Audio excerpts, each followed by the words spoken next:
When you need mealtime inspiration, it's worth shopping Kroger, where you'll find over 30,000 mouth-watering choices that excite your inner foodie. And no matter what tasty choice you make, you'll enjoy our everyday low prices, plus extra ways to save, like digital coupons worth over $600 each week. You can also save up to $1 off per gallon at the pump with fuel points. More savings and more inspiring flavors make shopping Kroger worth it every time. Kroger, fresh for everyone. Fuel restrictions apply.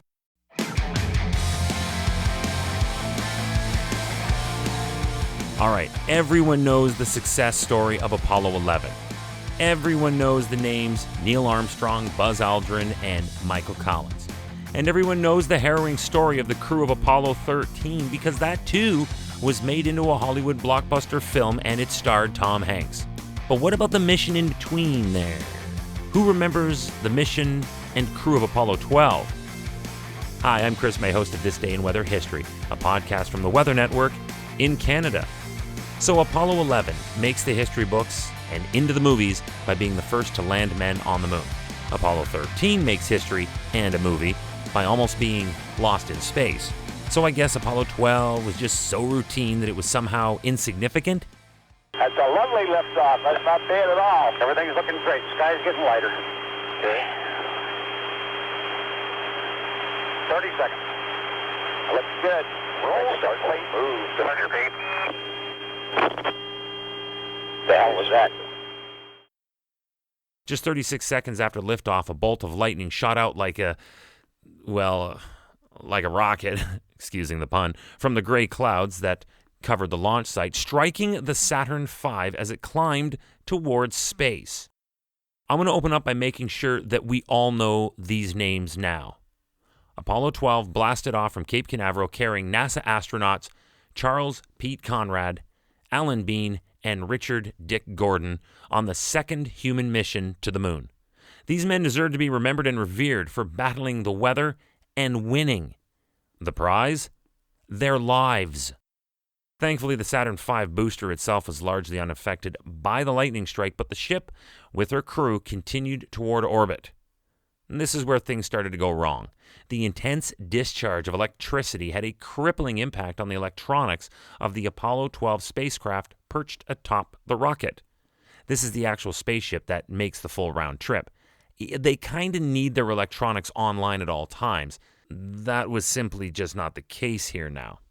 According to actual NASA historic files, the lightning bolt knocked out several systems on the Apollo 12 command module. Its fuel cells disconnected from the Saturn V's power, a number of external sensors were lost, and power failed to the system that interprets and reports the spacecraft's sensor data to the crew and mission control. Let me explain something. Without these systems, data from the spacecraft's sensors that had not been damaged were now not being properly relayed to mission control, and that in turn made it impossible for mission control to tell the crew, now currently flying in space, how to fix their issues. They were essentially flying blind. How did this happen? How in the world did a storm cloud jacked with that much energy get missed? And how is a spaceship bound for the moon allowed to take off in that kind of weather? Records show that the weather forecast for Cape Canaveral 8 hours out from launch showed no indication of storms or lightning in the vicinity, but it did show that a weather front had stalled out over the area.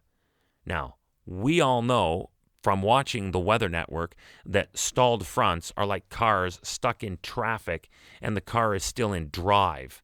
It has energy, torque, and building momentum. While this counterclockwise spinning vorticity spun in place, winds blowing onshore would now start to collide with it, resulting in convergence, and that will produce tall storm clouds because the warm, humid air from the Gulf was forced to rise. And that hot, moist air collides with the ceiling, where the atmosphere at the top of the cloud suddenly becomes a lot less dense and much colder. It billows and instability increases. Then, with just 3 hours to go before launch, a NASA public affairs officer reported, and I quote, "We appear to have a pretty good rainstorm going on in the vicinity of the launch pad at this time. However, it is not interfering with any of our operations in the count. The weather forecast is still go for launch as far as our 11:22 a.m. Eastern Standard Time T0 is concerned. The thing that we have learned in the time since that moment is that any storm nearby is a bad storm nearby. Even if the storm had moved on and away from the launch site, there should have still been a concern. Rockets can generate a significant static charge as they fly through the air at their impossible speed.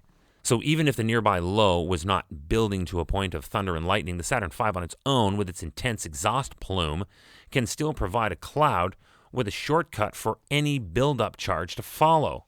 The rocket itself, just by tearing through a cloud deck on its way through the Earth's atmosphere, can cause its own lightning. Good thing is that it was not for our Apollo 12 astronauts, because they made it to the moon and they made it back. But they had the most frightening start to their mission that launched on November 14th of 1969, this day in weather history.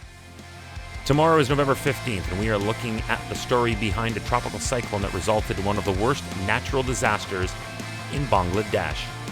This will tell the story of the extremely severe cyclonic storm Cedar that, on November 15th of 2007, went on to devastate tomorrow on this day in weather history with me, your host, Chris May.